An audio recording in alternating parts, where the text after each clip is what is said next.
Well, it's the first day of the South Carolina legislative session, and Governor Henry McMaster is laying out his executive budget priorities for the 2026-2027 year. He says it invests more than $1 billion in South Carolina's roads, cuts the income tax, and raises teacher pay, along with other funds for schools. WCNC Charlotte's Autumn Bracey has reaction to the proposed education funding.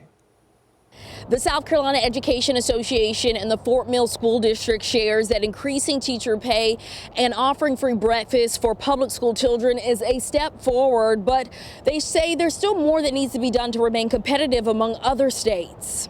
South Carolina legislators are back in action as Governor Henry McMaster lays out his budget priorities through 2027.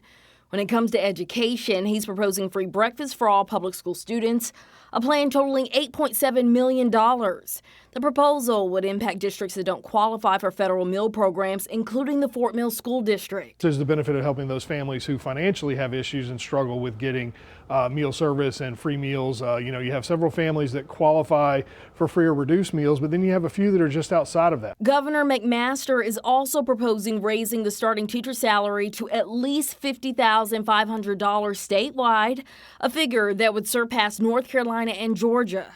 Joe Burke, the chief communications officer for the Fort Mill School District, tells me Fort Mill is already ahead of that benchmark with a starting salary of $52,000.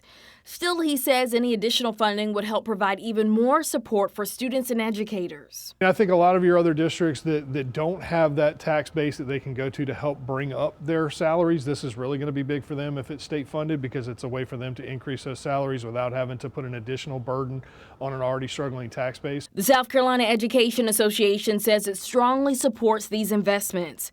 The organization's president, Dina Cruz, says she hopes lawmakers will do more when it comes to education funding, especially for support professionals. Many of them have to work multiple jobs just to make ends meet.